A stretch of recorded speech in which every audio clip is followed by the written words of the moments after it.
Hi friends, vlog four മിനുവിൻ്റെ പുതിയൊരു വീഡിയോയിലേക്ക് എല്ലാവർക്കും സ്വാഗതം. അപ്പോൾ നമുക്കിന്ന് ടേസ്റ്റി ആയിട്ടൊരു മാങ്ങ കറി ഉണ്ടാക്കി നോക്കാം. അപ്പോൾ തേങ്ങാപ്പാലൊക്കെ പിഴിഞ്ഞ് പെട്ടെന്നൊരു മാങ്ങ കറി എങ്ങനെ ഉണ്ടാക്കണമെന്ന് നോക്കിയാലോ.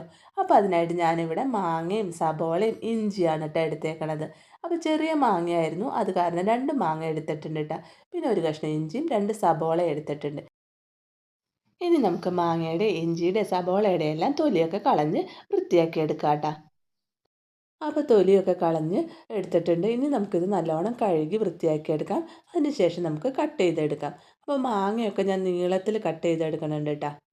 അങ്ങനെ നമ്മുടെ മാങ്ങയൊക്കെ കട്ട് ചെയ്തെടുത്തു. ഇനി നമുക്ക് മാങ്ങയിലേക്ക് കുറച്ച് മഞ്ഞൾപ്പൊടിയും ഉപ്പും ചേർത്ത് നല്ലോണം മിക്സ് ചെയ്തെടുക്കാം. മാങ്ങയിൽ മഞ്ഞൾപ്പൊടി ഉപ്പും ചേർത്ത് ഞാൻ മിക്സ് ചെയ്ത് മാറ്റി വെച്ചിട്ടുണ്ട് കേട്ടോ. ഇനി നമുക്ക് കറി വയ്ക്കാനുള്ള ചട്ടി എടുക്കാം.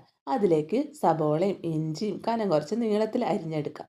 നമ്മുടെ സബോളയും ഇഞ്ചിയൊക്കെ ഞാൻ കട്ട് ചെയ്തെടുത്തിട്ടുണ്ട്.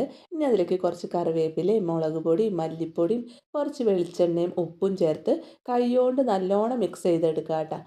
സബോളയൊക്കെ നല്ലോണം ഉടഞ്ഞ് വരുന്ന രീതിയിൽ കൈകൊണ്ട് നല്ലോണം മിക്സ് ചെയ്തെടുക്കാം.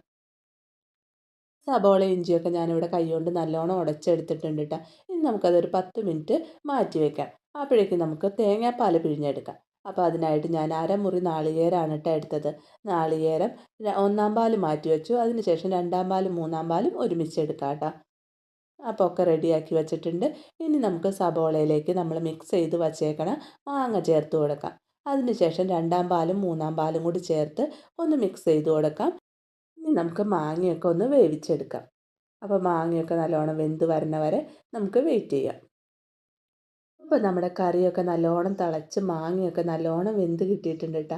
ഇനി നമുക്കതിലേക്ക് തലപ്പാൽ ചേർത്ത് കൊടുക്കാം. തലപ്പാൽ ചേർത്തതിന് ശേഷം തിളപ്പിക്കേണ്ട, ഒന്ന് തള വരുമ്പോഴേക്കും നമുക്ക് ഗ്യാസ് ഓഫാക്കാം. അതിനുശേഷം നമുക്ക് കറിയിലേക്ക് വറുത്തിടാം. അപ്പോൾ അതിനായിട്ട് ഞാനിവിടെ ഒരു പാൻ അടുപ്പത്ത് വെച്ച് കൊടുത്തിട്ടുണ്ട്.